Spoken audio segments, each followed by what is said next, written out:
Bonjour à tous, toujours dans le chapitre de financement de la croissance interne, nous allons étudier une nouvelle modalité de financement où l'acteur principal sera l'État. Nous allons donc découvrir l'ensemble des modalités de subventionnement des entreprises. Le 31 décembre 2012, la Banque publique d'investissement, la BPI, est née. Avant, elle prenait le nom de OSEO. Elle a muté pour devenir une banque qui ressemble, je dirais, presque avec les mêmes règles que les banques classiques. Ça devient un prêteur, ça devient vraiment une personnalité, je dirais, interventionniste dans les entreprises, au même titre que n'importe quel acteur financier. Cette banque a pour objectif de soutenir la croissance des entreprises et ce par des moyens divers, dont un d'entre eux, le subventionnement. On distingue trois catégories de subventions. Les subventions d'équilibre, d'exploitation et d'investissement. Les subventions d'équilibre. Les subventions d'équilibre sont accordées pour combler des pertes d'organismes, d'entreprises ou de secteurs d'activité, des associations, que l'État souhaite soutenir parce qu'il y a un intérêt général à le faire. En règle générale, ces subventions servent à combler une situation déficitaire de manière à ramener l'entreprise à une zone d'équilibre, c'est-à-dire un résultat nul. Ce genre de subventions, je dirais, ne sont pas amenées à se développer. On voit que l'État intervient de plus en plus sur ces secteurs-là, dans la création de pépinières d'entreprises qui consistent à héberger des jeunes pousses de manière à ce qu'elles puissent atteindre une taille critique et ensuite voler de leurs propres ailes. L'idée étant de leur fournir des services juridiques, comptables, administratifs, des locaux, etc., de manière à ce qu'elles puissent s'émanciper.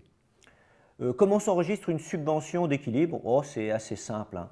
La zone qui est à enregistrer dans le compte de résultat, c'est la zone des produits exceptionnels. Bon, ça n'a rien de surprenant, hein, puisque l'État n'a pas vocation à donner des subventions tous les 3-4 matins. Donc la subvention d'équilibre est un produit exceptionnel qui a un impact au bilan, je dirais, dans les comptes bancaires, hein. Alors ça peut se faire en deux temps, hein, c'est-à-dire ça peut tomber d'abord dans une phase de créance sur l'État, puis ensuite la créance d'État devient de la liquidité. Cette subvention, bien sûr, une fois qu'on l'a touchée, elle tombe dans la case du bénéfice, hein, c'est-à-dire le bénéfice est de 3 000 et il remonte au passif du bilan dans la zone résultat. Alors évidemment, qui dit bénéfice dit l'État.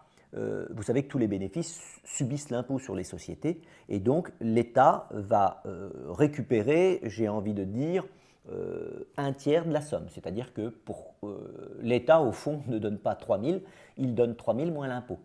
En règle générale, sur des activités déficitaires, l'État ne récupérera pas son impôt sur les sociétés, qui est à l'heure actuelle d'un tiers, 33 et quelques pourcents, 33 un tiers. Autrement dit, à chaque fois que l'État, vous avez 1 euro de bénéfice, vous devez donner à l'État 33 centimes. Sauf si vous êtes une entreprise qui avait des petits paradis fiscaux, et là, vous pouvez avoir un taux discriminant un petit peu plus faible. Autre subvention, les subventions d'exploitation. Elles sont beaucoup plus fréquentes. Une subvention d'exploitation est une subvention accordée pour compenser certaines charges ou insuffisances de recettes résultant par exemple d'une contrainte imposée par la puissance publique. Au fond, je prends un exemple, la loi des 35 heures, quand elle est passée, c'était quelque chose donc de légal qui a impacté les comptes de résultats des entreprises qui devaient s'y soumettre, c'est-à-dire faire 35 heures mais payer 39. Cette loi a largement été compensée financièrement par des subventions. Plus d'ailleurs on embauchait suite à cette loi, plus on en touchait. Donc il y avait deux façons de faire, soit ça compensait une suppression d'emplois, soit ça venait accueillir des nouveaux arrivants dans l'entreprise et donc c'était dédommagé par l'État. Cette subvention d'exploitation existe toujours. Alors comment elle s'enregistre, elle? Eh bien là, elle s'enregistre bien dans la rubrique d'exploitation parce qu'on estime qu'elle vient compenser une charge d'exploitation, souvent une charge relative à l'emploi. Bien sûr, cette somme vient elle aussi en compte bancaire ou en diminution d'une charge d'État, par exemple une réduction de fiscalité, bien souvent c'est un chèque, qui vient lui aussi gonfler le bénéfice Et donc, la subvention d'exploitation est elle aussi soumise à l'impôt, puisque la subvention tombe dans le bénéfice permettant de calculer l'impôt, la subvention est donc taxée. Subvention suivante, la subvention d'investissement d'équipement. C'est la plus lourde des subventions, les plus importantes. L'État, parfois, cherche à ce que l'investissement se développe. Dans une économie en berne comme celle actuellement, l'État souhaite que les entreprises investissent. Parfois, l'État se veut moteur dans l'investissement. Tous les investissements ne sont pas éligibles à subvention. Il faut que ce soit en ce moment des investissements innovants qui permettent d'économiser de l'énergie, qui créent de l'emploi, des entreprises à forte valeur ajoutée qui vont créer beaucoup d'emplois, qui auront besoin d'investissements lourds, etc. C'est-à-dire des entreprises dynamiques. Actuellement, la BPI, les agents, les responsables, même des directs, comme on les appelle, se forment énormément pour essayer de détecter quelles sont les entreprises à plus forte valeur ajoutée pour être sûr d'investir sur les bons chevaux. Évidemment, comment ça s'enregistre? Là, il y a une différence. Imaginons une machine éligible à subventionnement. L'entreprise l'achète, elle vaut 500 000 et l'État a décidé de la financer entièrement. L'État est déjà intervenu pour financer des usines.